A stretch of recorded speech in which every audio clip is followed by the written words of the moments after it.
ये दुख के मूल कारण में तीसरा कारण ये मोह को हटाना है, तो हमें ध्यान भावना करना है और प्रज्ञा उत्पन्न करना है।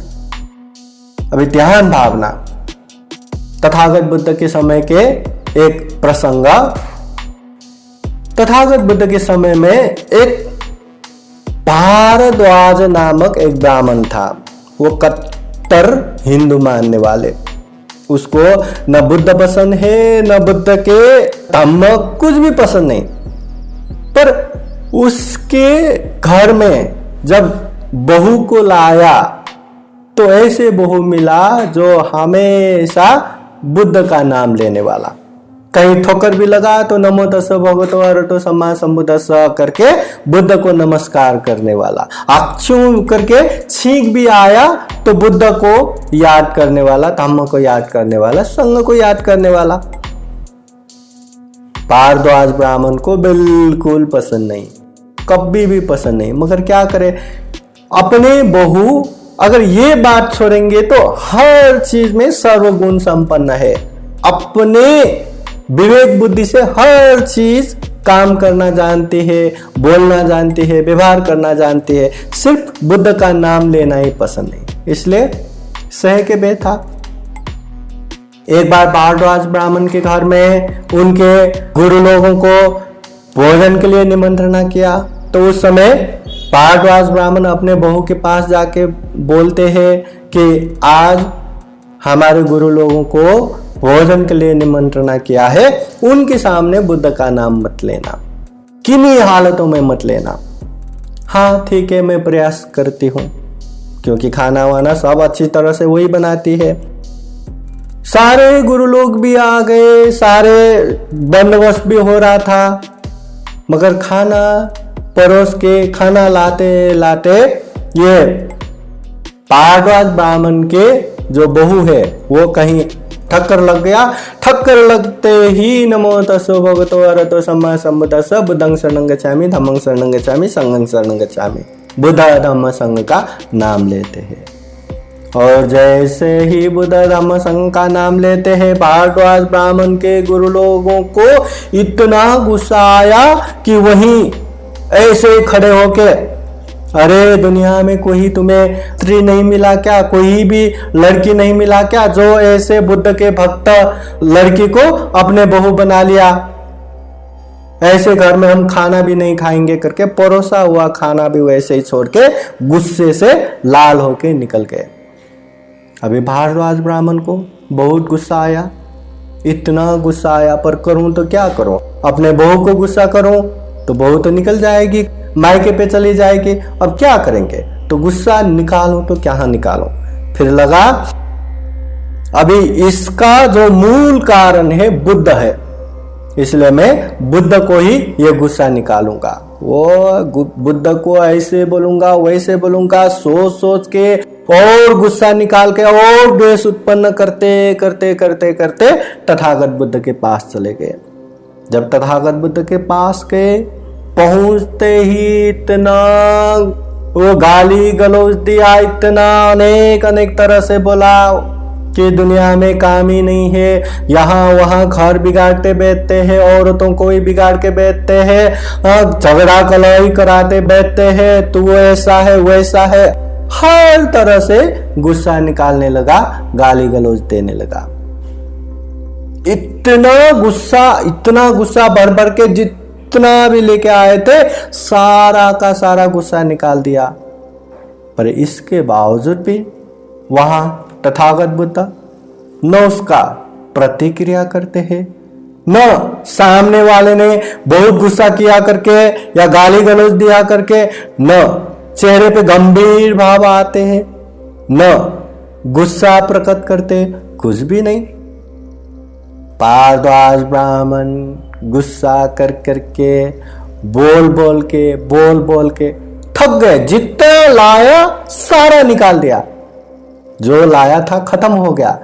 अभी झगड़ा करते समय हम कुछ बोलेंगे, सामने वाले भी कुछ बोलेंगे, तो फिर झगड़ा करने का भी वहां मजा आता है और झगड़ा बढ़ते जाता है। मगर सामने वाले तो बिल्कुल चुप है, न उसमें गुस्सा है, न चेहरे पे गंभीर भाव है, न कुछ प्रतिक्रिया, कुछ भी नहीं, बोल बोल के थक गए। और इतना होने के बाद तथागत बुद्ध आराम से बोलते हैं कि हे भारद्वाज ब्राह्मण, क्या तुम्हारे घर में कभी पाहुना आते हैं? हाँ, आते। अगर पाहुना आते हैं तो कुछ न कुछ उपहार भी लेके आते? हाँ, लेके आते। अगर वो उपहार तुम नहीं लेते तो क्या होगा? अरे जिसने लाया वही लेके जाएगा, इसमें क्या है? तो बुद्ध कहते हैं, आज मेरे पास भी एक पाहुना आया, उसने ढेर सारा उपहार लाया, मगर हम ऐसे लेने और देने में नहीं आते, हम ऐसी चीज लेते नहीं, देते नहीं, इसलिए जो तुम लाए थे वो तुम ही लेके जाओ। इतना गुस्सा करके, इतना भर भर के गाली गलौज दिया, इतना सुनाया, फिर भी बुद्ध ऐसा कहते।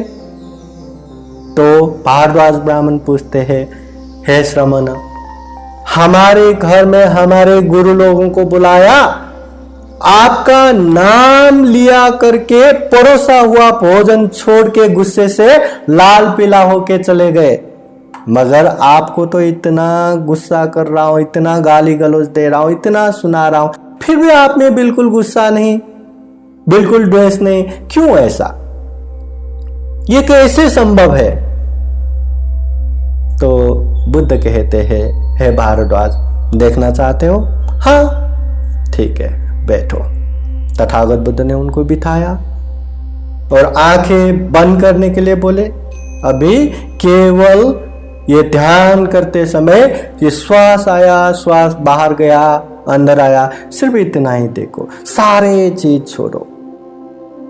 मन बाहर जाएगा, फिर भी श्वास अंदर आया, बाहर गया, सिर्फ इतना ही देखो। वो भारद्वाज ब्राह्मण, ठीक है, देखता हूं करके बैठ के देखने लगा। मन बाहर गया तो भी बार बार श्वास अंदर बाहर, इसमें ही ध्यान केंद्रित किया। और देखते ही देखते उसका मन इतना स्थिर हो गया, इतना शांत हो गया। वो आने से पहले बुद्ध को ऐसा कहूंगा, वैसा कहूंगा, इतना गुस्सा भर भर के आया था, मगर वो ध्यान से मन आनंद हो गया।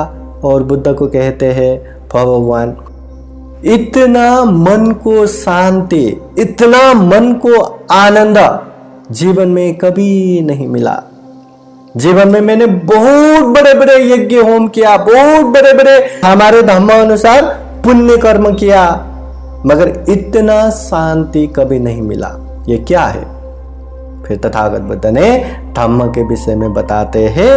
वो सुन के वो भारद्वाज ब्राह्मण अनुभव करता है, महसूस करता है कि मेरी बहू वैसे ही ये बुद्ध का नाम नहीं लेती, वास्तव में बुद्ध का नाम लेने योग्य है, स्मरण करने योग्य है और अनुयायी बनने योग्य है।